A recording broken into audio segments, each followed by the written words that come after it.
Welcome back, everybody, to Hearthstone Masters Tours Los Angeles, aka Masters Tour Bedroom. It's been a great, really fun show so far. Actually, the matches have been really good. I'm Doa here with TJ Sanders, of course, or as I knew you way back in the day, Asmo QT. You've changed it up. You go by TJ now. Yeah, my real name. Yeah, it's I've been sitting on the TJ Sanders Twitter for a long time, waiting for that guy to delete it. What is this real name stuff? This is strange. This is I know. foreign to me. Yeah. Well, so what do you think about our results so far? Obviously, like the first semifinal was a bit of a heartbreaker for Nel Guiden. Like that, it's happened to all of us, right? But like, not then, not right then. It's heartbreaking, you know. Yeah, it was rough for Nalgidon. TNC Answer did play incredibly well. It's a feat within itself to get this far with Holy Wrath Paladin, given the field and given how many poor matchups it has. I'm shocked, actually, that the Paladin got this far. Yeah. He did capitalize on Nalgidon's mistakes incredibly well to be able to win that game and thus win the series. And also Casey getting his revenge over Lion from the global finals from 2019. Yeah, that's a nice rivalry building now. Yeah, absolutely. Like it's cool to see Lion, make such a deep run in her first tournament back. Really, since then, wasn't able to make it to Arlington, but here she makes top 8 this time around. But yeah, ends up facing Cassie, who she knocked out in the semis at the global finals last year, and now he's going to the semis of Masters Tour LA. So, kind of a neat story developing there. But it's time to move on to our next quarterfinal matchup. We have Bankyugi coming in. And this is his third Masters Tour qualification. As you can see, he has played a lot of matches and has a pretty decent record overall, but a big moment for him to make this top 8. Yeah, he has a decent record overall, but that is carried a little bit by his performance here. If you count his, I believe, 7-2 score. He was 3-4 prior to this Masters Tour. Yeah, well, it's an improvement, right? We're making progress here.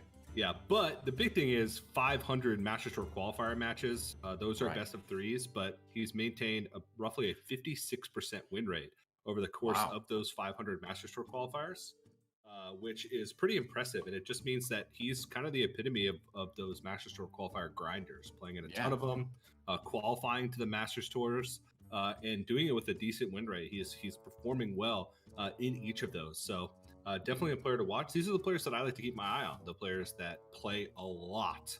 When you grind like that, it's going to pay off eventually. And like, talk about a guy who's been grinding since Hearthstone began in the very, very, very beginning. Thijs is probably one of our oldest of old school veteran Hearthstone players in the tournament, and making another top 8 here. This guy has won a lot of stuff, and always one of my favorite players to watch, and probably one of the guys I know the best, who's still a top player in the scene. Yeah, it's kind of crazy. Thijs, primarily a streamer for players that are watching that are kind of new to competitive Hearthstone. Right. Thijs hasn't always been a streamer. He's was competitive for streaming. Kind of just works out better for him. Sure. Just because it's a good source of income. It's consistent, and but he still has that competitive drive, and nobody can argue with his results. You saw on the screen there.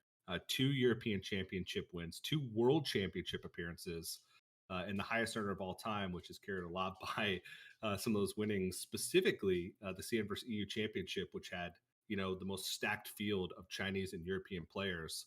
He won $200,000 by beating Xiaoti in the finals. Like that's insane. That'll keep you streaming for a while. That'll keep you sustained in the esports life, definitely. So here we have our deck lists for both of our players. Both players opting to ban Hunter. And let's take a look at our deck spotlight brought to you by T-Mobile. I believe this one is Bankyugi's, Highlander Mage. So we've seen a lot of Highlander Mages. There's been like little tweaks here and there. Some people opting for the Boom Pistol Bully. Some people opting to keep the Fire Tree Witch Doctor, cut the Fire Tree Witch Doctor, Mountain Giant. There's a lot of like little teching going on. But this deck is easily my favorite my favorite deck in the game right now, and I never get tired of watching. Yeah, it's got explosive turns. It's got crazy turns available in Galaxy Stargazer. Puzzle Box of Yaxaron, Amazing Reno. Like if you like exciting moments, and Highlander Mage has to be the deck just because of how many cool effects they have and crazy turns that they can have. And it feels like a lot of games are unique with Highlander Mage, especially games that go long. I mean, we saw a couple of them just last series with Lion versus Casey. And it is one of my favorite decks in the metagame right now. And it has been performing decently well over the course of the event and performing well at Arlington. So we'll see how it's going to perform throughout the rest of this top 8. Well, it was kind of the big surprise of Arlington. Now it's kind of one of the standard top decks. So it's kind of cool to see it come up. Over on Thijs' side of things, we're going to take a look at his Galakrond Rogue. Another deck that's been around for a very long time. Obviously, a Highlander Rogue popular as well. But I think with the addition of Boom Pistol Bully that came into the card pool just after Masters Tour Arlington, now this deck has like even more ammunition to handle all the other best decks. And it's interesting to see Rogue get through because, again, that's a class that's been banned a lot. But in this match, both players banning their hunters on the other side. Yeah, Galakrond Rogue is one of those decks that just kind of has a decent spread against the field of matchups, right? It doesn't get wrecked by anything, but it doesn't like absolutely wreck anything. It just kind of has this consistent power level.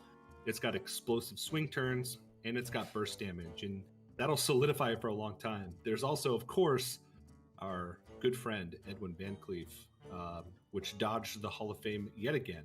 I know, Rip Leroy Jenkins, man. Van Cleef survives, but poor Leroy. Like, I have to agree with that. You know, I'm not saying they're wrong, but it hurts to lose Leroy. He's been one of my favorite. But those were Deck Spotlights brought to you by T-Mobile. Thanks to them for helping us bring this to you. But you know, it's gonna take me a while to get over the Leroy thing. Like, and it's this kind of like Leroy Jenkins farewell tournament, you know? Yeah. And Combo Priest farewell tournament too, I suppose. Yeah, we'll see more Combo Priest a little bit later. There is a couple in the top 8, 2 of them. And I believe they're both like in the last quarterfinal. So that should be fun to watch that a little bit later on and get a final send-off potentially to Divine Spirit and maybe to Leroy Jenkins, since this is going to be the last tournament probably for a while. Right. We see him. Yeah, well, taking a quick look through the players' deck list that survived the Hunter ban, we've got the Highlander Mage, Galakrond Rogue, and Galakrond Warrior coming in from Thijs. And we did see Bankyugi's deck list just a moment ago, too. So a strong lineup for both sides. Bankyugi, of course, bringing the Mage, Druid, and Rogue on his side. So the difference between those two being the Warrior and the Druid. So what when you look at this lineup, what do you think? Who do you think is going to take it? Make a prediction. I'm putting you on the spot right now. Well, I know you love this. There's been a kind of a debate. The first debate is Quest Druid or Big and Druid. The second debate is whether or not Galakrond Warrior is as strong as people think it is. Right. I have a lot of respect for Galakrond Warrior. I think it is a fantastic deck. I think that its power level is still good even after all this time, and other classes getting a lot more tools than they have. They did get Risky Skipper, but if I had to give an advantage, I'd probably give it over to Thijs. Also, he has Galakrond Rogue, whereas Bankyugi has Highlander Rogue. Yeah, and the decks operate very similarly. They have the same power levels, but I feel like Galakrond Rogue is just a little bit more consistent, and the swing turns that you get with having a fully invoked Galakrond, which is easier to do as the normal Galakrond Rogue, is just more of an advantage than Highlander Rogue. But Highlander Rogue does have some tools up its sleeve. It has Zephyrus. It has like Spirit of the Shark, which can give you some insane turns. It has Dragon's Horde, which is kind of a feast or famine card because sometimes you're offered just garbage, but sometimes you're even offered things like Dino Tamer Brand or Reno the Relicologist, Highlander cards from other classes that you can just automatically plug and play into your own deck, which can sometimes swing the game. So you never know. It's kind of a wild card deck. I still would maybe give a slight advantage over to Thijs in this series based on lineups alone. Yeah, I mean, I think you have to give Thijs a slight edge just based on results alone. I mean, this is a guy that's just been around. He's been in this position so many times. Like, if you could pick any player, I think, in this top 8 to be like, yeah, I'm not worried about this guy's nerves at all. It's going to be Thijs, right? And it's going to be interesting, too, to talk about the little variations between the decks. Like, there's different versions of Galakrond Warrior right now, different versions of, various Druid decks. But anyway, let's take a look at the win rates so far. For the Grandmasters, we've got in the Hearthstone Esports scene this year, So far, Europe definitely doing a little bit better than the other regions. 63.6% win rate. Obviously, that carried a lot by Thijs and Cassie, 2 players in the top 8 from that region. Yeah, this is pretty indicative of the Grandmasters.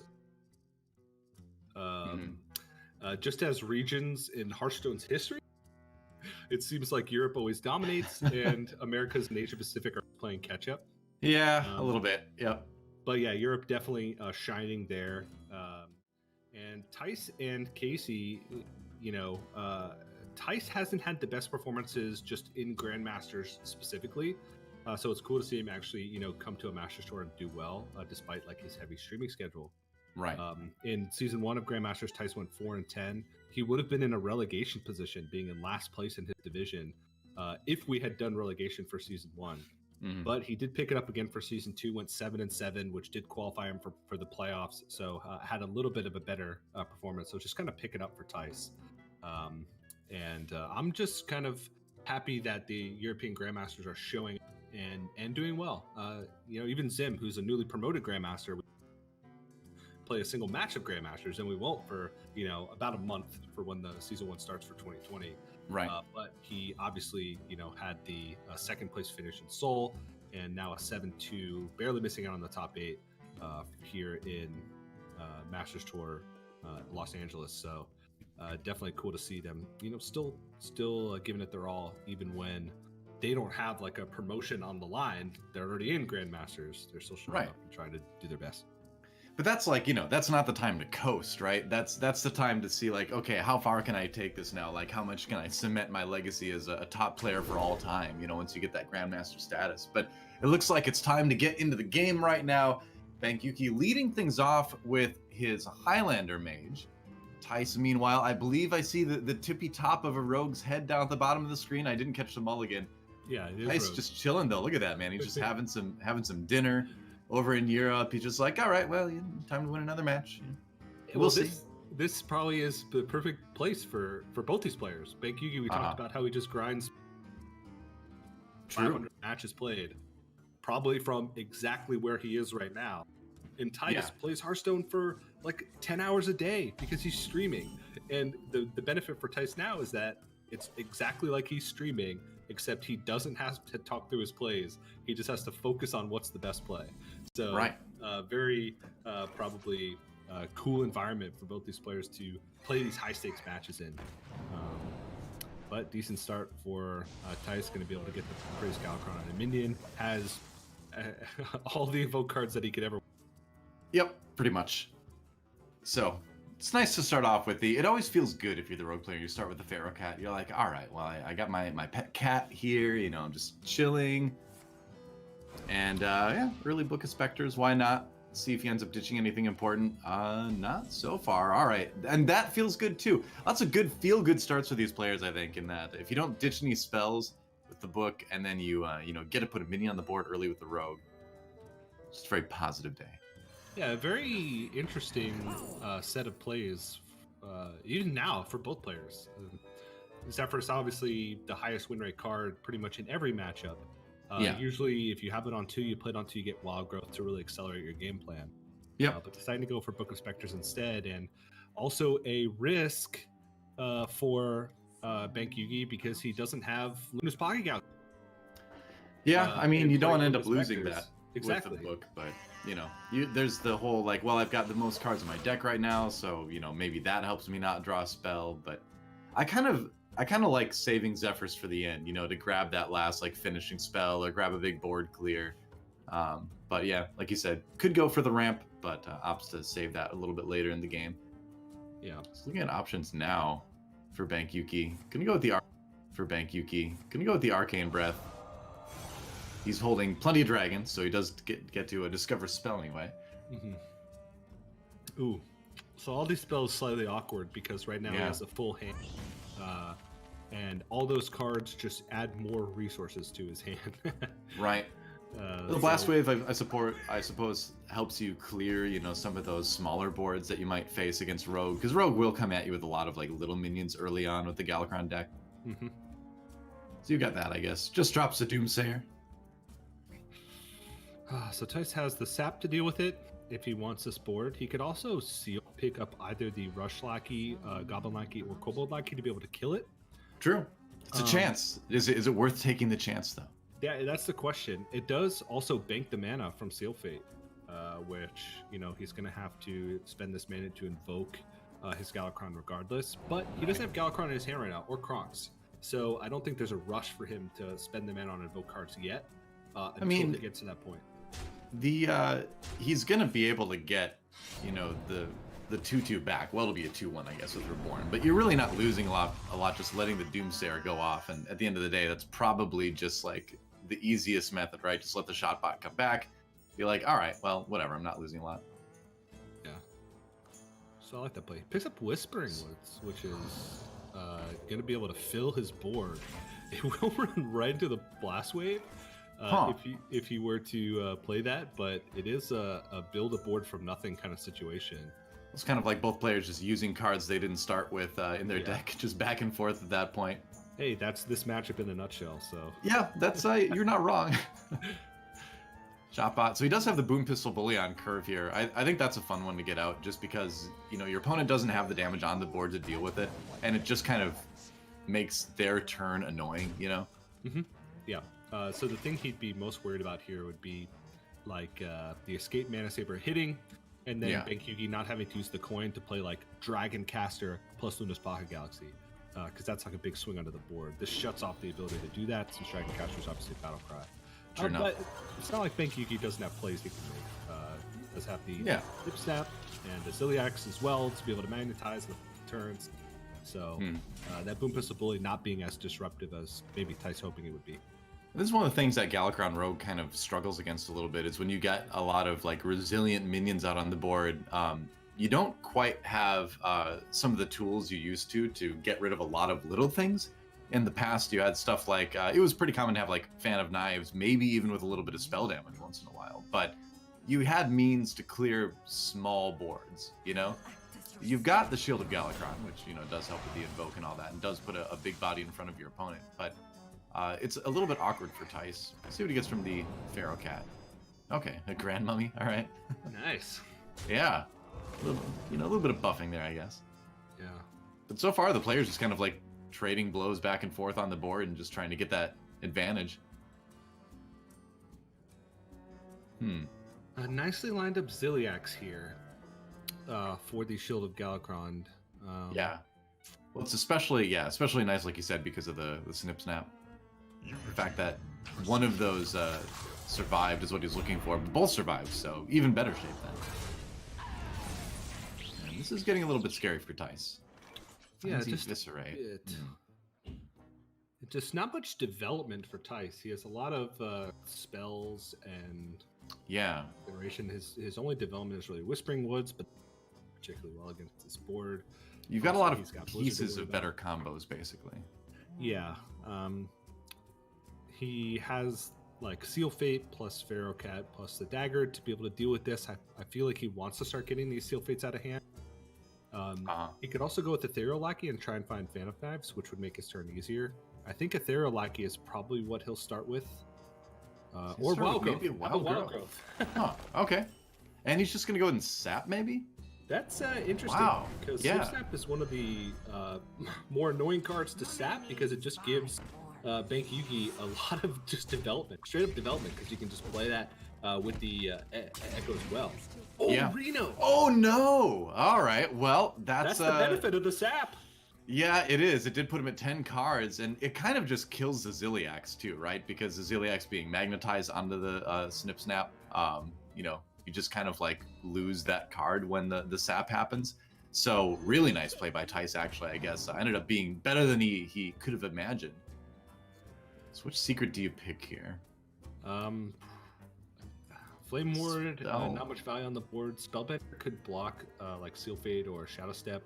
Right. Counter spell could just straight up counter a something like that instead. Yeah, I think counter spell is probably the best option. I didn't see what he picked there, but I guess we'll get confirmation whenever Thijs tries to. Yeah, we'll find out. It's almost certainly not Flame Ward. I think we can be pretty safe in assuming that anyway. Yeah. Just not the board to be scared of, enough to put a Flame Ward out. But I agree. I think Counterspell's a better choice there because, you know, that kind of just doesn't let the spell happen at all rather than, you know, just having it go on to a different minion. Mm-hmm. So this is going to be for Bankyugi. Thinking of just going for another Snip Snap turn here. Yeah, just goes and drops that. Another 2-3 on the board just to be annoying. And both players kind of biding their time. You know, at this point in the game, you kind of use as little as possible. So there's a Van Cleef. But it's not the most ideal hand to kind of, like, make that Van Cleef big this turn. Most likely. Most likely. Yeah, he's got an Ethereal, which can, you know, you throw a preparation in there, you're feeling good. Yeah. Are you worried about the board? He's worried about that secret too, you know? Yeah, okay, so test for Vaporize, Ice Barrier, and Flame Ward. Not that, yep. So he's going to go ahead and throw away the Shadow Step. Yeah, finds a counter spell. I think that's smart because you don't want to lose the Invoke from the Seal Fate, so. Because I think you don't get the Invoke if it gets countered, right? You do not. Okay, that's what I thought. So still an opportunity to go for a large Edwin here. I think this Snip Snap is, you can just ignore this at this point. There's no Ziliax, so you don't have to worry about it. Okay. Only target to Seal Fate. Yep, I think it's, you know, you still have 1/1 to deal with, but it's okay. And he gets, I would say, like a medium-sized Van Cleef. And 8/8 is like medium-large size, you know? Now, this is small. Well, I mean, in your average game, you would say an 8/8 is a small Van Cleef? Really? Yeah, I juice my Van Cleef still. You only build the biggest Van Cleefs ever seen. Do like 14-14 or bust. Yeah, I don't get out of bed for anything less than That's right. The dogs are hungry, like your family needs you, and you're like, no, Van Cleef's not big enough. Yeah, yeah, Ollie doesn't get to eat unless he logs on. That's right. Learn to combo properly, kid. Yeah. Teaching him early. All right, so carry on. Smart, you know. Carry on drinking Amber Watcher. Okay. Mediocre results from the Dragon Queen Alexstrasza, but you know, at least it's not too weak to flick because he doesn't get duplicates. I suppose that is something. All right, Blade Flurry, not going to be super helpful. There's Necron Vial. I think it's got to be another Clever Disguise. Clever Disguise is going to just get you those extra options, right? Yeah. Let's see what's in the box. Hmm. Surrender to Madness. Oh, wow, man. 2 priest spells. Check that out. What's funny is that if the Carrion Drake had actually been activated and had right? It'd be perfect. If it had that poison, that would be pretty sick, but it's fun to just take it anyway. Yeah. Surrender to Madness probably not being played. Save that one for a rainy day. Yeah. Maybe if you Leroy's your last card and you're like, wow, I really need this Leroy. Grand Mummy buffs the Van Cleef. That feels good, I guess. Yeah. She didn't think it was a big enough Van Cleef either, apparently. Still not a 12-12. Yeah, still Grand Mummy's on your side. Alright, so just clears the board, presents a bit of a threat for Bankyugi to have to deal with. He's got things like the Frost Nova to delay a little bit. Zephyrus still sitting in there as well. Blast Wave clears everything but the Van Cleef, and I guess you could freeze it with Ray of Frost. Yeah, he'd also fill up his hand with mage spells, so he could get something to deal with this Van Cleef from these random mage spells. So he had 4 of them. True. Wow. Because he only had hand space for those. That's crazy. That's a big value Blast Wave right there. Yeah. So probably just unexpected results plus a Ray of Frost. Yeah, goes for the Ray first, just to make sure he doesn't have to worry about it. All right. Oh, hey. Welcome back. Little Charge Murloc, we missed you. Haven't seen you in a game of Hearthstone for a very, very long time. Not since the Murloc Zoo Warlock decks from way back when. And random Shaman decks, I suppose, too. He's thinking about that Surrender to Madness. What do you think about that? I don't know. He was mousing over it, I suppose, doesn't necessarily constitute thinking about it, but, you know, we'll entertain the thought. He goes for the Whispering Woods. Wishing it was another card. So he'll go down to 7 mana crystals and then 8 nectar. So it's not the biggest deal when you're at. He does get +2 to each minion, so. I guess, but man. His Galakrond is fully invoked, so if he draws Crocs or Galakrond, he's got a way back in this game. He's also holding onto a lackey, so if he draws a High Spear and Togwaggle, which is now a 7/7, then he also has a way back into this game. But he's going to need to rely on the top of his deck. He's got 17 cards left and only a couple like super powerful draws. But we'll see. So what Zephyrus can give you right now? With 5 mana left. BGH, you got the swipe too. Nice. Yep. Indeed, the perfect card. Stargazer Luna rather does draw you Luna's Pocket Galaxy. Okay, better late than never, I guess. Evil Miscreant out there. He has a backstab target to kill the 0/3 with the dagger, I suppose. Can go for the Zephyrus. Might as well get rid of that anyway. It's gonna be doing you damage no matter what. 3/6. Yep. So ridiculous. 3/6 lackey. His board he has the ability to create some pretty scary boards here now. Yeah. Surrender to Madness really kind of changes this game in a very interesting way. But Bankyugi's power level is just gonna go through the roof now, especially not too much damage on the board. He knows that Thijs' hand is pretty empty. I feel like this could be a Luna's Pocket Galaxy turn. Yeah. Granted, he doesn't have too many strong, like super strong minions left in his deck. He's played Dragon Queen Alexstrasza. The Reno, the Relicologist was burned. He's got Caligos in his hand already. So may opt for development if he finds it here. Power of Creation. Oh, hey, wow. All right. There you go. I think that's better, just considering now that we're at this point in the game. Oh, wow. He gets a double copter, too. Jeez. Oh, jeez. That is a board clear. Yes, it is. With a 4/2 Windfury to boot left on the board. There's Kronks, though. Okay, so Thijs, maybe an out here. All right. I don't know. He's still looking at so much damage on the board. Yes. I mean, he's got the Goblin Lackey for the copter, but you're concerned here if you're Thijs. You are definitely concerned, but he does have he has Surrender of Madness active, so every minion that he picks up from Galakrond is not only going to cost 0, but that's a good point. Also going to be +2/+2. It's kind of like it's Rogue Galakrond plus like a little mini Warrior Galakrond at the same time now. Yeah, it's kind of funny. But Bankyugi has the amazing Reno, has Puzzle Box, also gets the Alexstrasza. Oh, no. 0 mana, deal 4 damage. Yep. Or 1 mana, deal 4 damage. It's still a good deal. Mm-hmm. Bone Wraith as well, just to be extra annoying. So what can you do if you're Thijs in this situation? You just jam the Galakrond and hope for the best, I guess. Let's see. What's it going to be? There's a Eviscerate. All right. Oof. Well, Faceless Corruptor is interesting, but I don't know if that's enough damage. The fact is, the 7 mana on the Bone Wraith really actually messes things up a lot. Or the 7 health, rather, on the Bone Wraith. Yeah. I'm trying to think if there's a way to stay alive here. So Faceless Corruptor is going to be able to chew through this. Yeah. Does he have a way through the Alexstrasza? He does with Eviscerate. Yeah. Because he can trade this Kobold Lackey over the Reborn from the Bone Wraith. Right. Throw the second Rush Faceless Corruptor to the Alexstrasza and Eviscerate.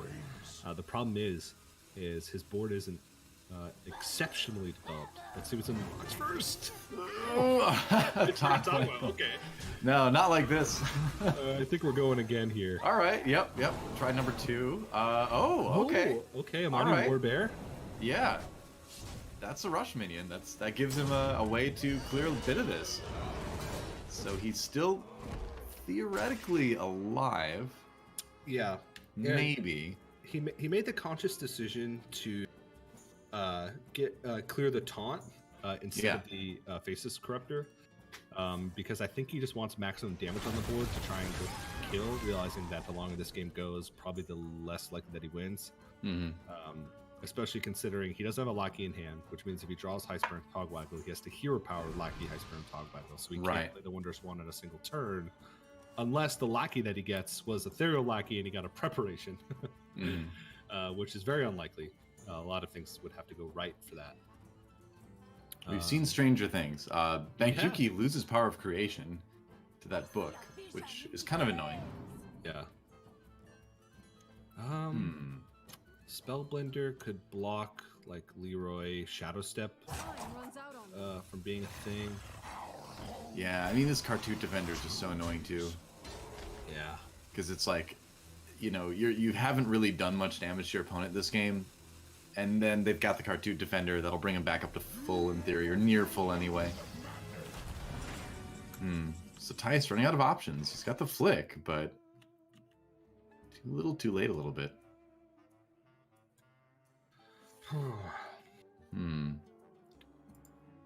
So you've got a 7/7 relatively untargetable taunt, but you don't really have a clean way of getting through that Cartoon Defender. No, and you know there's still a Frost Nova. Yeah. Hand most likely because he's only gonna have 3. Yep. So you can see the look on Thijs' face. He kind of knows. It seems like this game is getting pretty over at this point. Yeah, it's funny because the Spirit of the Bat that he got from the unexpected results ended up buffing the 2 taunt minions, which is just making things more awkward. Like all of a sudden the Cartoon Defender is bigger, the Bone Rental's bigger. Yep. Which just make things a little awkward. Also, this Caligos, which got the +1/+1 from it as well, just hitting for more damage. So, but that is enough damage. Yep, that's right. Should be able to burn through the taunt right there. And yeah, that should be it. So Bankyugi coming in, winning game number 1 with his Highlander Mage. So that is going to be locked out for the rest of it. Now, Thijs, does he go with the Rogue again, or does he choose something different? But early lead for Bankyugi there. Yeah, it was just a solid game over. You know, he didn't even need the Ring of the Rheumatologist despite it being burned, but he did have his power cards when he needed them. He had good answer to the Edwin Van Cleef. He didn't try and get super greedy with the Zephyrus early on and go for wild growth. He just said, you know what, I'm going to rip Book of Specters here and save Zephyrus to get some board removal, which he did, which allowed him to hold on to his freeze cards to be able to guarantee that he could push the face damage later in the game and not worry about dying. So definitely some solid play overall. And Thijs, despite having a lot of invoke cards early and getting his Galakrond fully invoked relatively early, he just didn't find it quick. And that's kind of the downfall of Galakrond decks sometimes. Right. I mean, you guys were talking earlier about how Galakrond Warrior, you know, that can be the case too. But I think that same sort of situation can apply to Galakrond Rogue too, where sometimes like cards just don't come in the right order, or they don't come at the right time, and it's kind of like I always talk about Galakrond being like sort of like a more polished, like better version of the Cthulhu decks from back in the day, you know, which had the same situation. Like you had a very deliberate goal you were trying to go to, and you had the cards that help you achieve that goal. But every once in a while, you know, in any card game, the cards just don't come in the proper order. So Bankyugi looks like he's going to be going with his Rogue now. And we talked about this earlier. Thijs running the standard traditional Galakrond Rogue, and this is also a Galakrond Rogue, but it's Highlander. So a little bit different. Yeah, you don't get the consistency of invoking the actual Galakrond. Right. But with Rogue, fully invoking Galakrond is not like as crucial. I guess with any deck, it's not as crucial. You would get the claw otherwise, but even just drawing a couple cards for 0 mana, because you're able to fit in all these other powerful tools like Dragon Queen Alexstrasza, like Zephyrus, which I think Spear of the Shark can be massive because you have so many lackeys, you have like Edwin Van Cleef, everything that benefits from the double battle cry. You can make some pretty big boards early on, and also it's just harder to play around things. With Highlander decks, because everything's a one of, you can never expect your opponent to have certain things based on what they've played so far. You know, it's always, he could have it or he could not. There's only one of it. Yep. So it makes it sometimes tougher to play against. True enough. Yeah. You're a little bit less sure about what your opponent's going to be throwing at you. So Thijs, we'll see if he can tie this series up. We'll see if he sticks with the Rogue or if he's going to play something a little bit differently here. It's all about like your comfort level, right? You know, because you can be reasonably sure that Rogue is going to get a win at some point. Although I guess, you know, with this tournament, It's so interesting looking at the difference between Arlington and then today, where in Arlington, the Rogue was banned more often than not. Whereas in this tournament, it's been, I think, like a 49% win rate for Rogue overall. Yeah, and we talked about it a little bit earlier. It's interesting because players, I think, realize that if you're targeting Rogue, then you leave it up, and that's going to lower win rate. If you're not targeting Rogue, right? Like a lot of players were on kind of like a ban hunter strategy, which means that Rogue is performing pretty well for players that are leaving it up despite its power level. Like normally a deck that's being quote unquote targeted in Conquest usually floats like a 46-47% win rate because the strategies are usually effective when it comes down to it. But if players were trying to target Rogue, it's not working. Also, if players were trying to target Mage, it's definitely not working because I'm pretty sure Mage topped out at like 50% win rate, maybe even slightly over across a very big sample size of games. Yeah, Mage definitely doing well this tournament. Definitely much higher Mage representation this tournament too than we had in Arlington. Bankyugi just building a little bit of an early board. They're opting to not worry so much about the underbelly fence battlecry and just putting down the 2/3 body. Oh, there goes a Frost Nova for Thijs. That's always a little bit annoying to see go away. Dropping the Sky Pirate. And so Bankyugi just trying to get the damage in while he can, you know?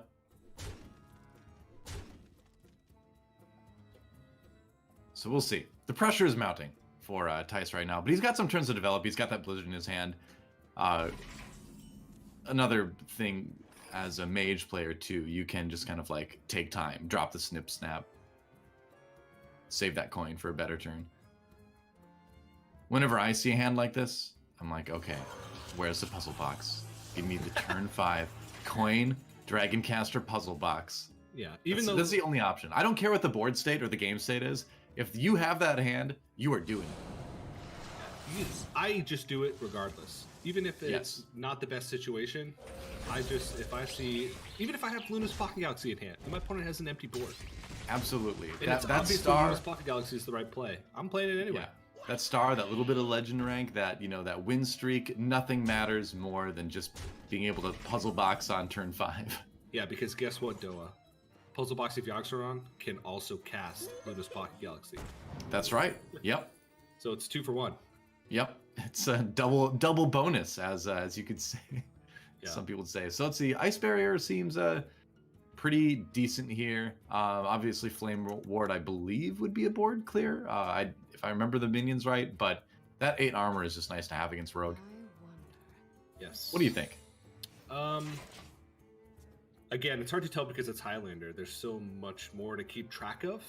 And yes, if he thinks that his game plan is going to be late, Ice Barrier is good.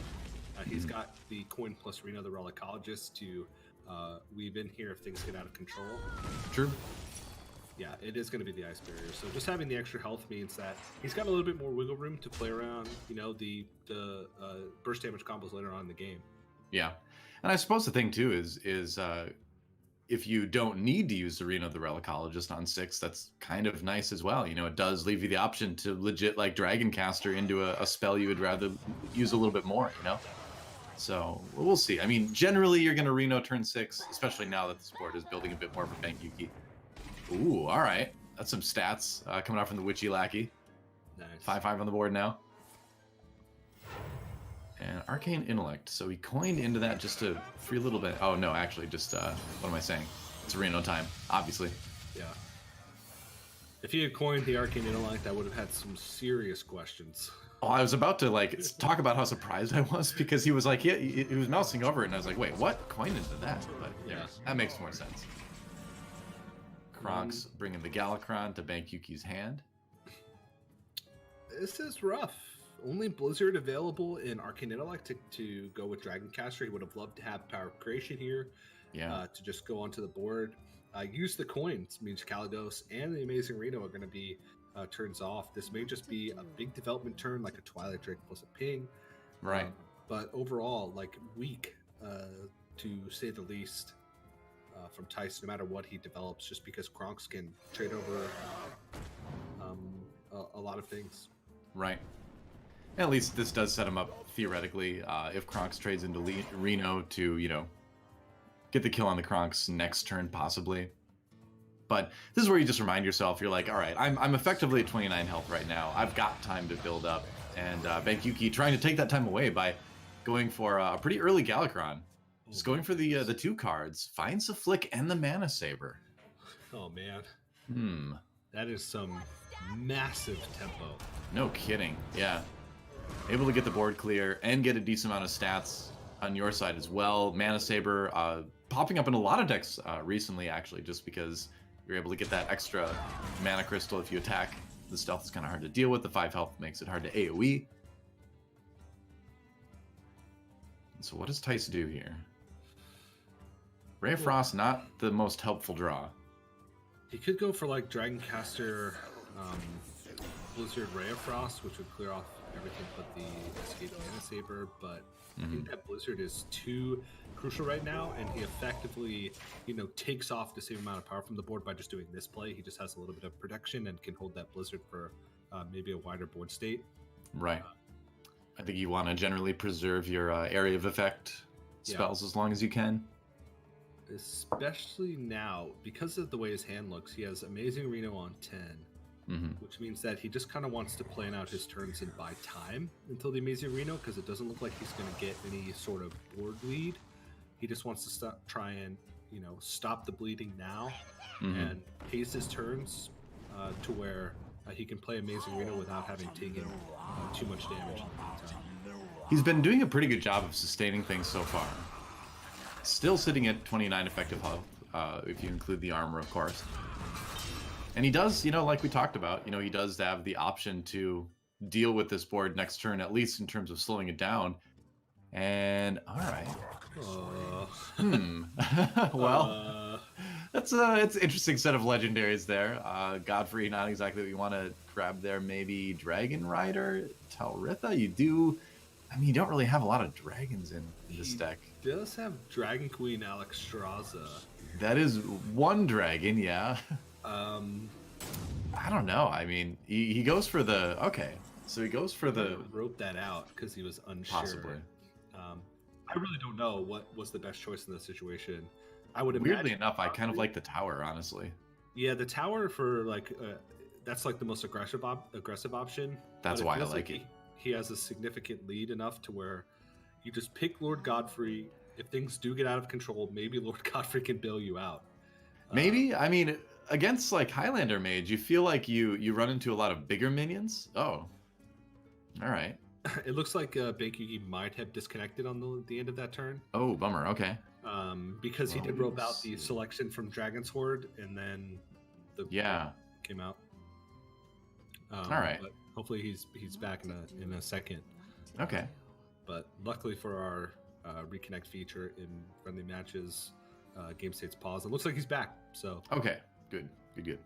All right, so Thijs now has to make a decision here. Opts for the Tortolan Pilgrim. So if you grab Power of Creation from this, you can maybe find some taunts, but the Dragoncaster Blizzard is the more sure way to avoid that damage, obviously. Yes, because next turn, I think what he was thinking about was, okay, I want to Tortolan Pilgrim and find Frost Nova. Right. And then roll that into Dragoncaster plus Blizzard. And now roll that into Amazing Reno. Did he? Am I remembering right that he actually lost Frost Nova from the book earlier in the game? Oh, did he? I think he did. Okay, well, if he did, then maybe he realized that and is going to try and play the Dragoncaster Blizzard first, and then hope that he picks up something. Yeah. Like he could go Tortolan Pilgrim, try and find Power of Creation, and then Ray of Frost to try and stop some damage, or like Karchi Defender. Right. Plus Ray of Frost. But it's basically all about buying time for the Amazing Reno because he's fallen pretty far behind on board, and he's going to need that to bail him out. Yeah. Now, conversely, the pressure is not quite as much on Bankyugi right now because he's still sitting on that possible big big Van Cleef turn. Maybe not big enough for TJ Van Cleef turn, but a big Van Cleef turn. This could be quite large. Is he gonna go for it this turn? I suppose without the coin in your opponent's hand, you kind of assume that you've got maybe a turn to swing in with that big Van Cleef before Reno takes everything away. Oh, yeah. All right. Now you're feeling a big Reno. There he is. Big Edwin slamming in there. He's a 12-12. That's fairly big. All right, I can get behind this. You got to call that fairly big. He wouldn't be called Big Edwin for nothing. No. All right, so now we're looking for puzzle box. Yeah. There it is. There it is. All right. Yes. What do we got? Farsight? Oh, Okay. Farsight. All right, that's it. Well, 4-mana Luna's Pocket Galaxy. Hellfire is actually insane because he has Ray of Frost. Yeah. Assassinate. This hits Edwin. Oh, it does. Oh my gosh. Okay, Solarium not as good. Dude, still puzzle box. I'll take it, but yeah. Now you lose a couple cards. Caligos, I think, got burned there. It's all happening so fast. Oh no, not the Power of Creation. Okay, so. Well, that was a feast or famine box right there. Yeah, all things considered, I'd say that was okay. Yeah. He did discard some big things. Like Yes, Power of Creation was his way to get back onto the board. He doesn't need to spend a spell here even though his hand is full because this Doomsayer Mountain Giant will go away at the end of the turn, so he'll have hand space. Yeah. But the question is, how does Thijs mount enough pressure to win this game, especially considering he's significantly behind after all those cards were drawn on Fatigue. Mm-hmm. So Caligos is going to have to come up big. Yeah. Only 9 cards left for Thijs in his deck right now. Popping the Flame Ward. Oh no. Poor Oracle. It's funny, of all the Warlocks that they could have got, it got 2 Grimskull Oracles. I know, right? Well, we've seen some interesting Murlocs pop up in this series so far. Some definitely kicking it old school Murlocs. Right, there's a Ziliax. But do you just jam the Caligos here? Probably. He could play it a little bit slower and play like Oblivitron. Oblivitron will summon the Ziliax from his hand on Death Rattle, which could give him some staying power, but I feel like Caligos is probably just the better option, especially if he picks up some type of development like Power of Creation. I would even take an unexpected results at this point just to get something on the board. Right. Okay. Well, I mean, there's the unexpected results. Yeah. But the Flame Strike is what he's going to go with. Yeah, I feel like Flame Strike without like wide sweeping removal outside of Amazing Reno, Flame Strike, he just needed to be the pick there. It's funny because Flame Strike is a card that a lot of Mage players have cut right now to fit in like Amazing Reno and things like Escape Mana Saber, Mountain Giant getting cut a lot right now too. But having an opportunity to pick one up again is never a bad thing. So Flick possibly coming in here. Yep, onto the Caligos. So Bankyugi is still just cautiously building that board. He hasn't seen Amazing Reno yet. He knows it's in there. So he doesn't want to extend too much onto the board. He could go for set up the Spirit of the Shark and try and go for like the double Dragon Queen Alashaza Battlecry next turn. Oh, I like that. Yeah. It would be a little vulnerable to AoE, but he saw Blizzard. And if he sees Amazing Reno, he can just feel free to put the Dragon Queen Alashaza on the board. Yeah. Well, let's see. So we'll see what the Witchy Lackey gives him. Targeting that. Looks like he got some bodies there. Here comes the Amazing Reno now. All right. Okay. Yeah, the Exotic Beast Seller probably a little bit too risky to leave on the board. Okay. High Spirit Togwaggle. Yeah.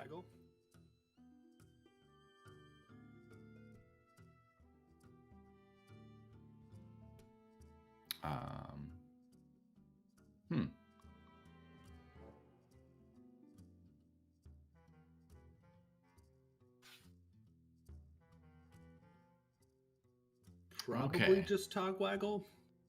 There we go. I was out for a second there, but I'm back. So was I. Okay. the joys of I know, right? Of guessing online. We're making it work. Surprised, actually. We're making it work. You guys have no idea. Like, there's a whole team of people who had like basically 48 hours to make something happen. So the fact that we're here at all today is a miracle. So be thankful.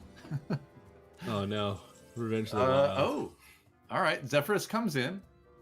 So you can grab a big board clear here. I mean, if you want, you could puzzle box. You could puzzle box. It's in the hand. If it's in the hand, it's time to use it. You know. If I could just cast that. What do you think? Oh, Stargazer Lunar into the Zephyrus. Okay. So yeah, just drawing, and what does he get out of this? Brawl. Siphon Soul. Yeah. Not best options, and I kind of disagree with the whole drawing cards in this situation, because he's going to start to run out of resources pretty quickly. Well, that's the thing. You're already kind of low in terms of cards in deck yet. He drops the Alexstrasza to bring his opponent down to 15, just building as big of a board as he can, because again, you know, Rogue is going to kind of struggle dealing with this. Yep, I think that's smart. Ray of Frost rather on the Psymat. And Dragon Queen Alexstrasza. All right, what do you get out of this? Oh, Ysera Unleashed. Ooh, oh, that's huge. What? Okay. Wow. Okay. Well, so here's the tricky part now. You don't have a lot of cards in your deck here, so some of these portals might just get burnt if this board doesn't get clear. I guess it's better than nothing, but still. But if your board doesn't get cleared, you're killing him next turn. You're also huge. Yeah, that is true. Yeah. And from Thijs' perspective, he has to think that there's no way that Bankyugi could even clear this. But Lord Godfrey has other things to say about that. Lord Godfrey, let's see. He's going to get at least 3 hits on it, I guess. It's a full clear. Would it just clear? Okay. Yeah, he has the 2 breakpoint, he has the 4 breakpoint, he has the 6 breakpoint, he has the 8 breakpoint. True. Oh, no, I was wondering if the Divine Shield would mess it up a little bit. It wouldn't clear the Ysera Unleashed, but it would leave it at 2 health, which then he can clean up with the SI7 agent from hand. Dude, my Lord Godfrey math is even worse than my regular math. So now he can clear it with the SI7 agent, ends up working out for him. Thijs really wants all of his portals. I know, right? He could even big ol' whelp to try and, entice some of his portals out, no pun intended. True. Oh no! Oh no! So that actually worked out kind of well, because he didn't start the portal chain. I was gonna say, I was so worried, and then the side map popped up. I'm like, oh, my heart. Oh jeez, that could have been bad. That could have been bad. Very bad. I love Highlander Mage games, man. I don't know. It's just, I've never had so much fun in Hearthstone as watching and playing this deck. Okay. All right, so naturally a Wisp survives. Statistically, that's what you're expecting here. All right, now big ol' whelp, get the portal train going. That's right. Oh, it filled his board because he can no longer play Tiamat, so he got at least 5 portals. Okay. Okay, that's big. Yep, nice health on the Twin Tyrant. All right, good. You're going for a lot of high health stuff here. Mediocre. Yeah, all right. Another Twin Tyrant. Okay. And it's, okay. Murazond, okay, good. Yep. That's an 8/8. Yep. And it stopped the portal train after he... That's insane. That could not have been any more perfect for Thijs, actually. So now his last 2 cards are portals. Yeah. That is a turn. All right, so does Zephyrus present any sort of lethal options here with Leroy? So Leroy Goblin Lackey is 7. Okay, if he hero powers, plays Ethereal Lackey, gets Shadow Step, that's 3 mana. Yeah. No, there's no way. Okay. He could get Wind Fury, so it's 14 damage. Wind Fury from Zephyrus, but it wouldn't offer it unless it was already lethal damage, so he can't get Wind Fury otherwise. I don't think there's a way. So you're just going to go with the Spirit of the Shark here. Which... 2 minions out of this, and you do get to double Zephyrus, I guess, right? So, yeah. It's going to offer the same choices both times. You get 2 perfect choices then. And Mind Control 2, or just double. Why not? Oh, this is okay. This is really good. He get Frost Nova, and now he can play Leroy. And Thijs can't play anything on his board. His 2 portals are going to get overdrawn. Right, but there's a Flame Strike in Thijs' hand. You do mess up the all right, little buff there. You do mess up the portals, but Thijs does have an answer for this board. But he's gonna start taking fatigue damage. Yeah, and there's 2 Frost Novas in Bankyugi's hand too, and Thijs is probably aware of this, so he's not gonna get to attack for like at least 2 turns. So that would mean another 5 damage total from fatigue, which would bring him down to 10. Not counting whatever damage Bankyugi finds from his hand here. The problem is he's used Leroy. It'll likely get removed here. Right. And then where does his damage come from? He also can't play Dragon Queen Alexstrasza and Frostnova in the turn. Right. So he can't like get this value generation. He can try and hero power to find, say Ethereal Lackey for Eviscerate. But other than that, yeah, I just can't. I don't know where his damage is going to come from. Backstab off the top, useless, considering his Frostnova plan. So he has to Frostnova here, develop as much as possible, and then hope that Thijs doesn't have ways to remove. Okay, so if he picks up, he can't play any of those along with the Frostnova. That's the problem. Yeah. All right, Shotbot, like you said, just kind of like building the board as much as he can here.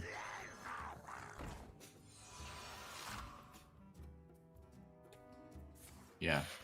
I think it's probably better to wait with that Lackey. Yeah, I agree. Yep. All right, so Thijs, like we talked about, going to start taking some fatigue damage here.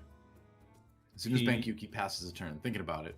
So the Amazing Reno here could really help Thijs or screw Thijs out of this game.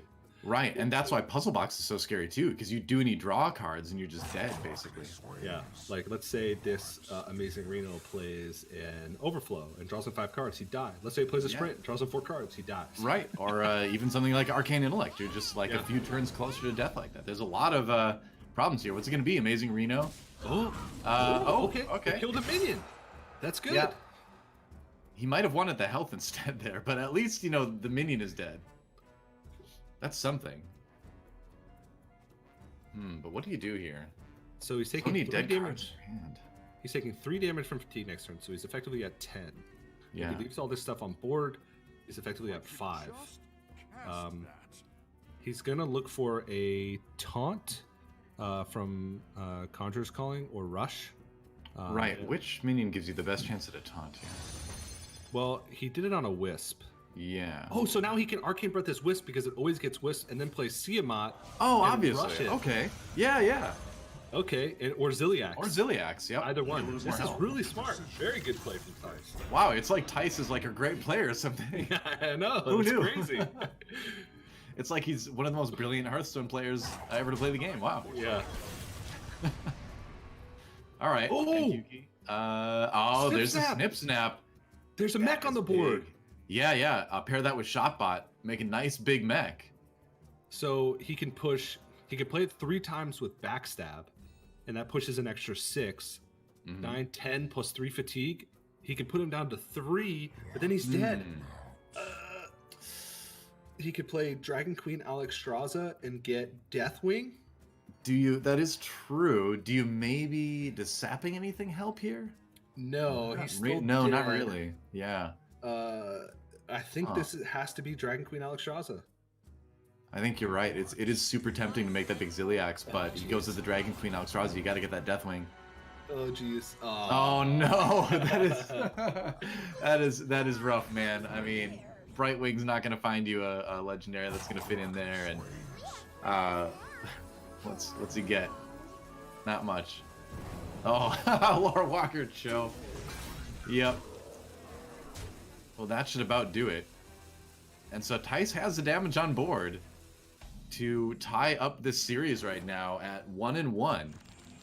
Home of Intellect doesn't draw himself to death. That's what Bankyugi was kind of waiting for. Yeah. Because again, that was a situation like we talked about where like a sprint or something would have killed him. But Thijs makes it through, gets the victory, ties it up 1-1 in a thrilling, as usual, Highlander Mage game.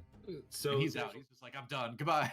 There's a lot of layers to the very end of that game. The first layer is if Thijs had not played the Conjurer's Calling and had just like Arcane Breath Dominion and left that damage on board, he would have died from the Snip Snap draw off the top because there would have been a mech in play regardless. So just fantastic play in that regard. And then there's the last turn where Bankyugi even had to weigh the odds.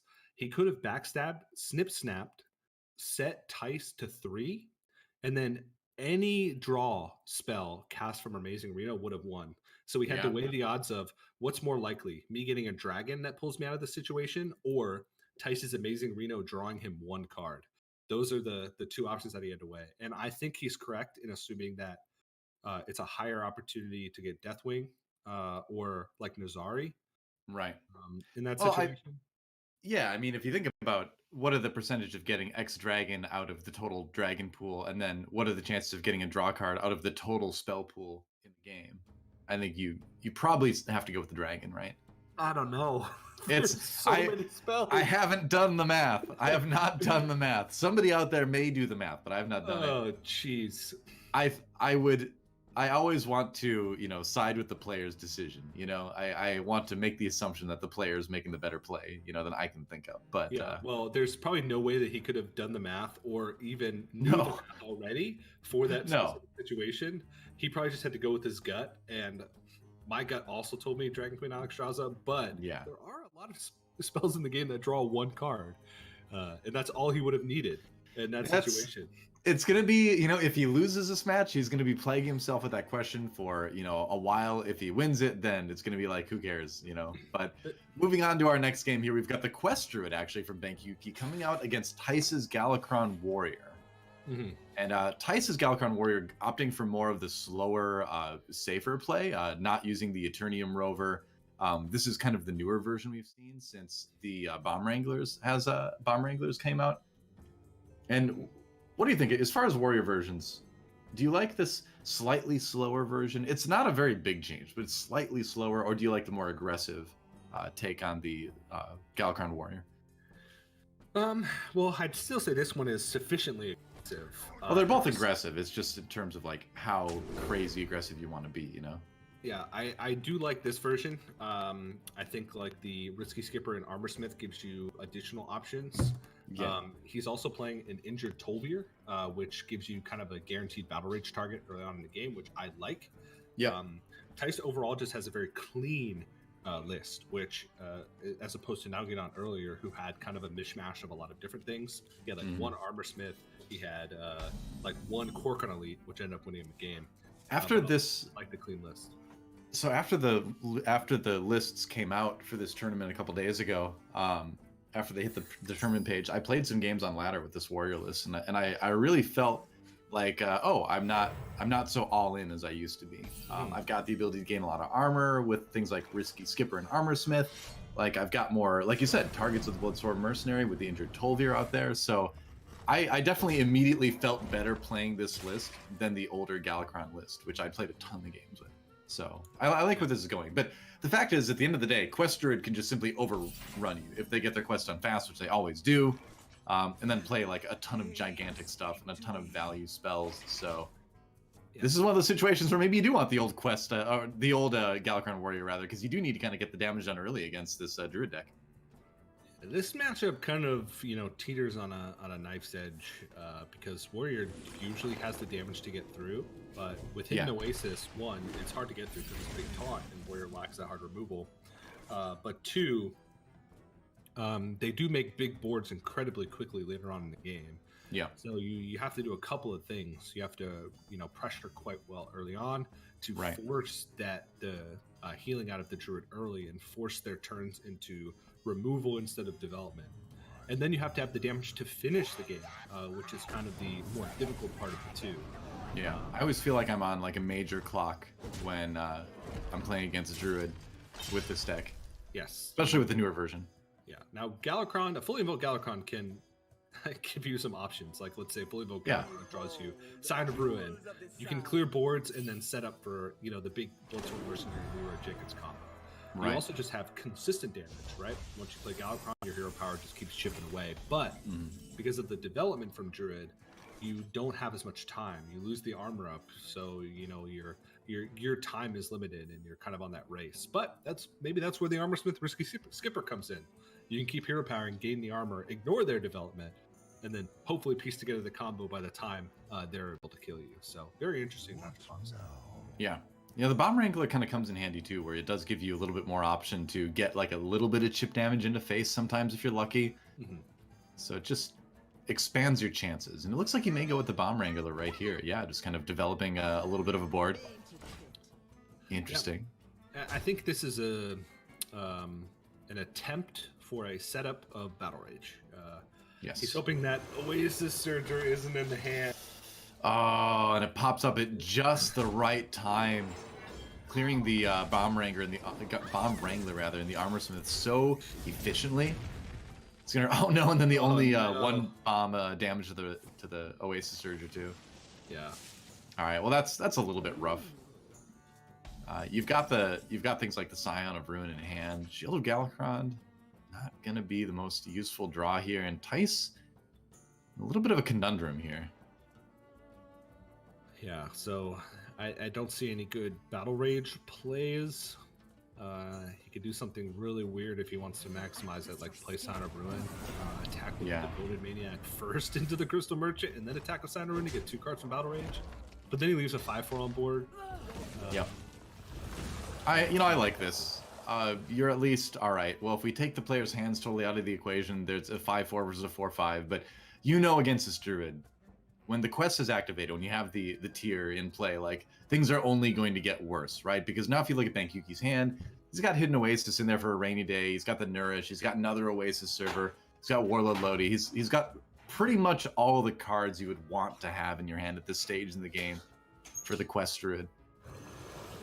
Yeah, why not just continue building the board with another Oasis Surge or get another 5 damage into face, leave yet another minion for him to deal with. Town Crier could pull something out of the deck, but like it just does not feel good right now. You're just not going to get any great trades, and you're just not going to get any value out of that Battle Rage.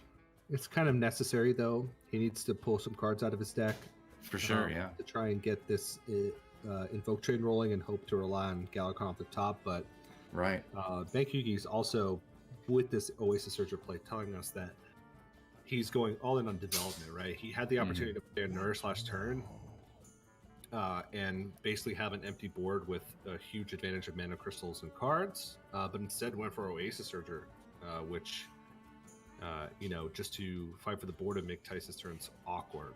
I mean, I think that's smart. I think you need to like really respect the power turns that this Galakron Warrior deck can have in the mid game sometimes with various combos with building big Scion of Ruin boards and so I think it's smart to be like, all right, I've got this stuff to stay in the game that will, sustain me later on. Now's my opportunity to really punish him and force him to take trades instead of possible damage. Scion of Ruin comes out. And I'm just going to clear as much as he can again. And man, that feels so bad. Oh, jeez. To do all that, to use your full 3 Scion of Ruin to clear 2 Oasis Surgers. The hero part at the end of the day is just like, well, great. It's a 3 damage Oasis Surger now, maybe. This is much better Nourish as well. Picks up a Nubisat defense. Man. Oh, man. I'm telling you, like, Thijs just kind of nodding to himself there. It's like, in this matchup, when it gets to this point, your chances of winning are pretty much nothing at this point if you're the warrior player. Yeah.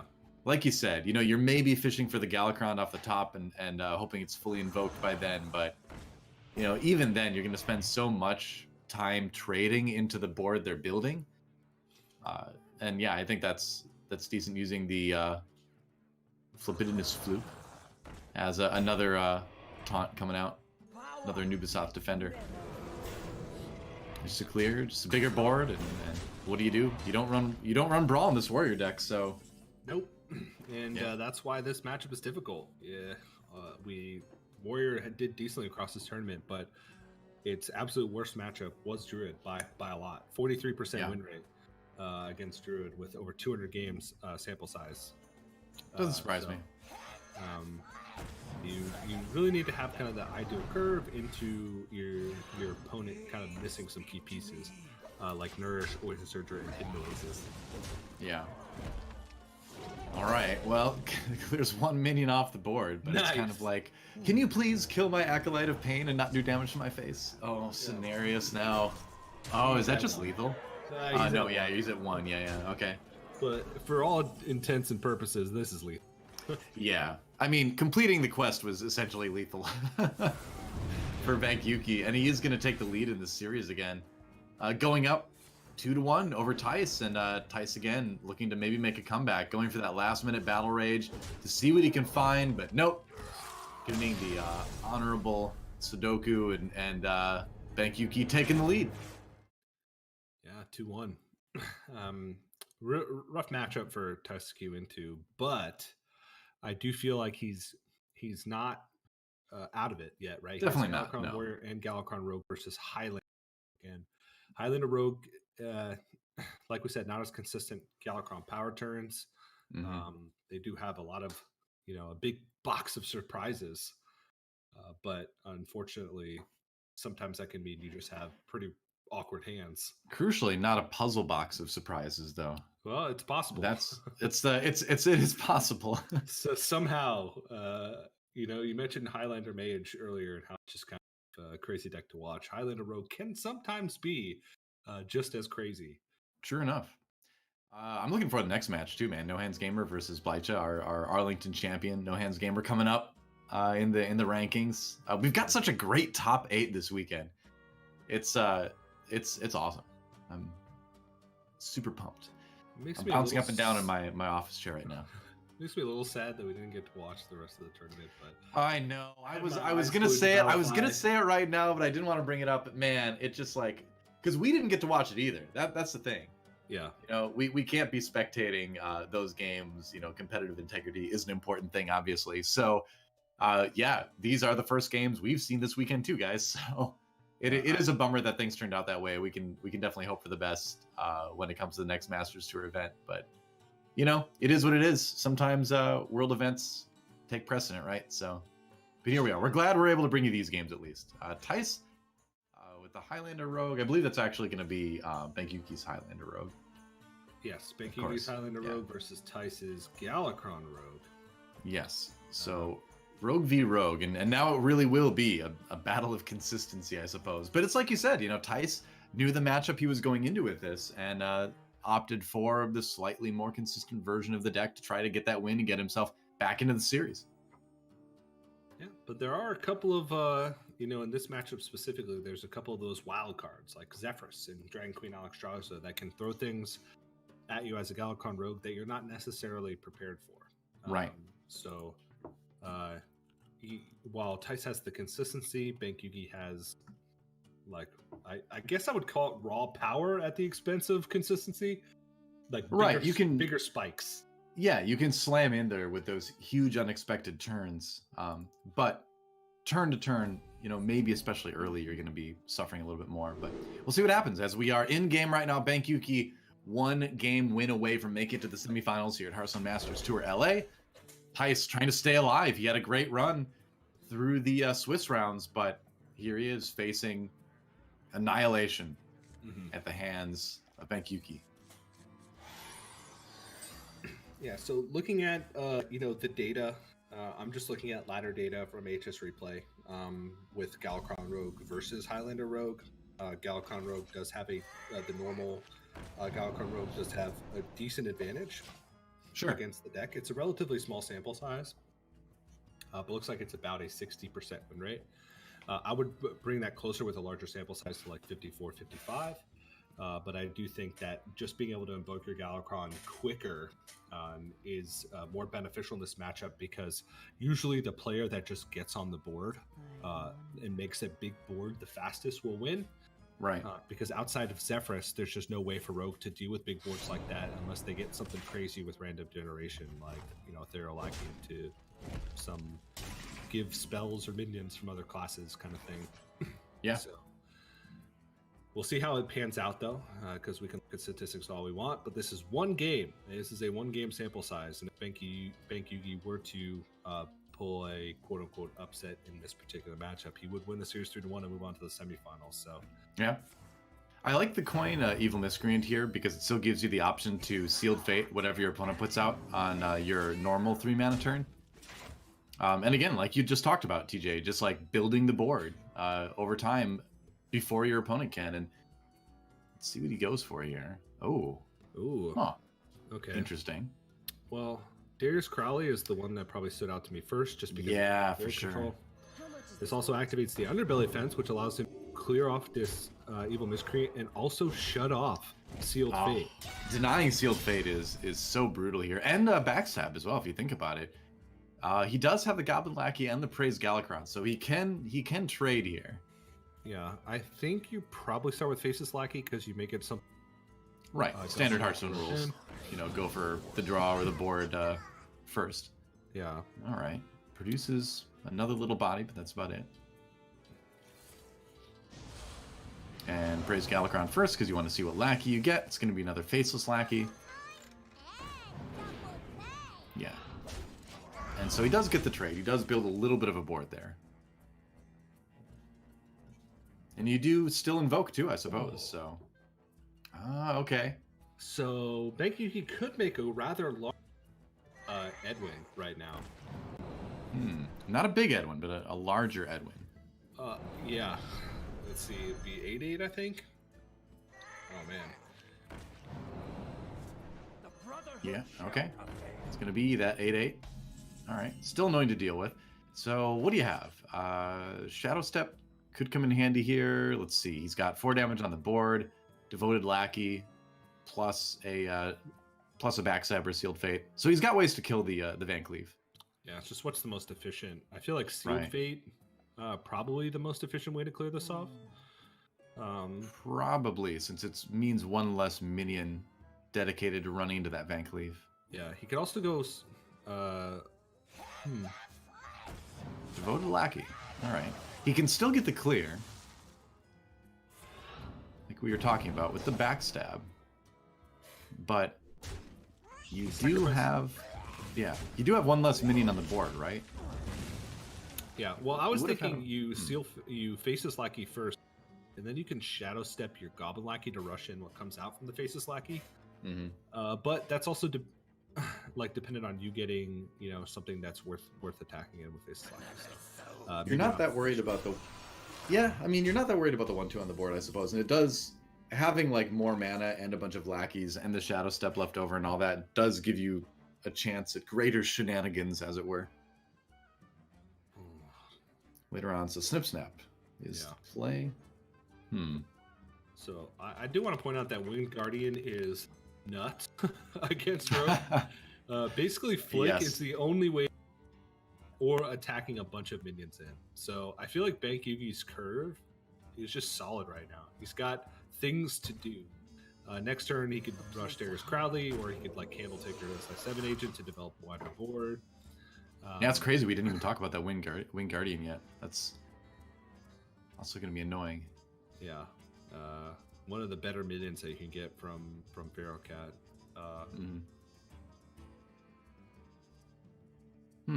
Let's see. Okay, so the possibility to go for Zephyrus here for Bankyugi as well. A little bit early for the Togwaggle. Darius Crowley can't run into anything right now. So you might be just looking at a little bit of board building and with things like Candle Taker, and then just a bit of damage to face. And I like this, Bankyugi trying to build the board now.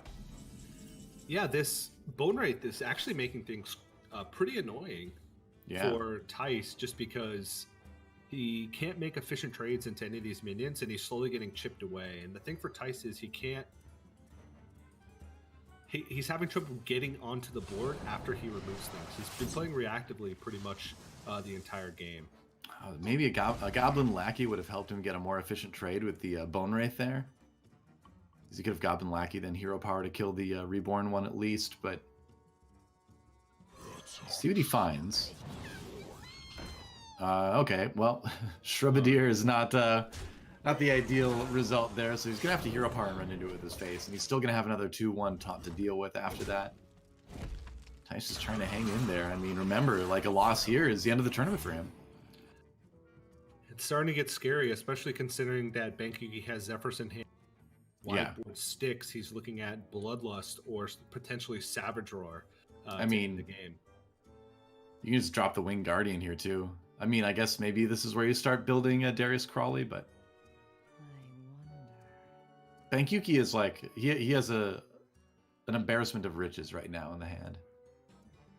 And the stronger board. Yeah. So Bloodlust, even just right now, is 18 damage. Oh, sorry. Right. Minus 3, 15. All right, yeah. Winged Guardian just gets in there, and again, just trying to seal the deal. This is the win that would send you to the semifinals, so playing it very, very safe. And like you said, Flick is an option to get rid of that. but it does, then again, draw the flick out of your opponent's hand. So Shield of Galakron can delay things maybe a little bit, but he's got... Oh, go ahead. I don't really see it's like I said, it's just going to be really difficult for him to claw his way back into this one. He's looking for an opportunity to set up like Snip Snap Ziliax, but he's still a turn away. So it looks like he might just put a taunt in the way and try to find something good. Titanic Lackey would be good here. I guess Kobold Lackey as well, because it allows him to not take any damage in order to get through this Bone Wraith. Yeah. Or he might have to Shadow Step this. Let's see what the Draconic Lackey brings him. Oh, Waxadread. I mean, you've got the Alexstrasza option as well. It's hard not to choose the Waxadread, but you need the Alexstrasza this time, probably just to stay alive. That's what he's going for. So Shadow Stepping the Kobold Lackey. Just get a little bit more board clear. But the look on Thijs' face tells you he is not that enthused with the current situation here in this game. No, he's just been having to play reactive pretty much the entire time, and he's never been able to develop anything that was substantial enough to allow him to fight back for the board. So there's some interesting options for Bankyugi right now this turn.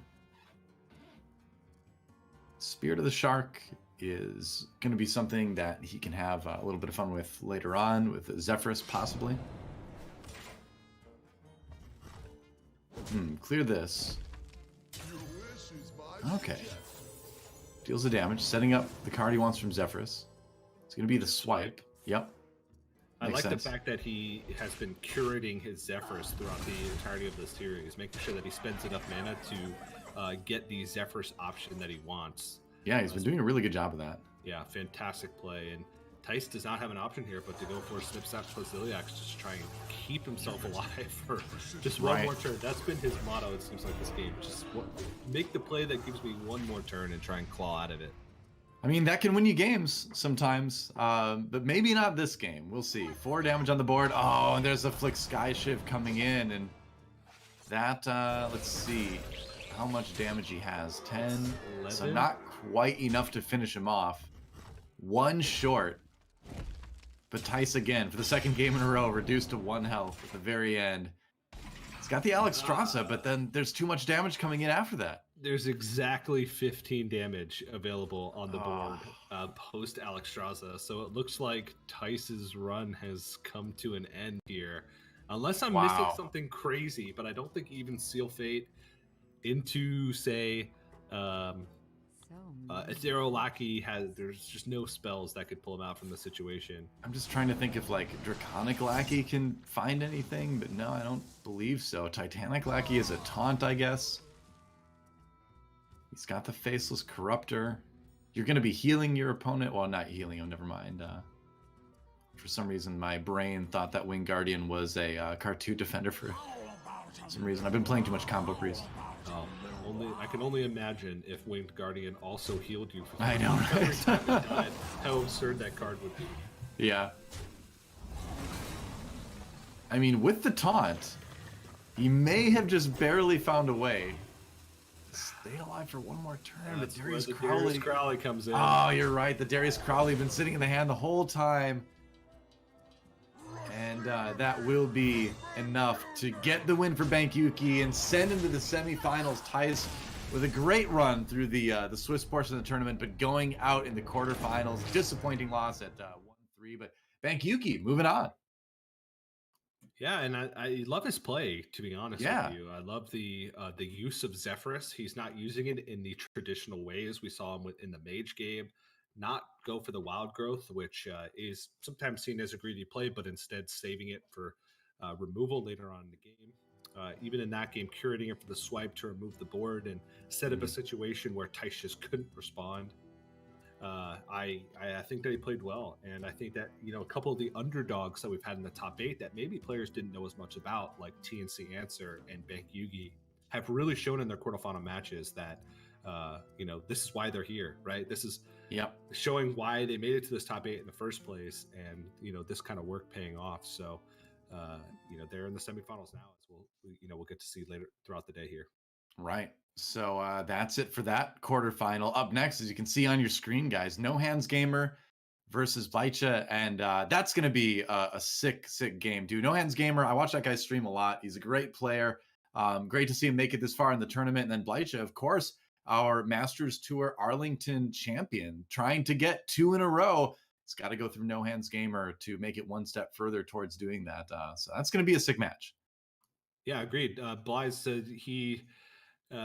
I just want to see a repeat. It's been so long since we've seen repeat tournament victories.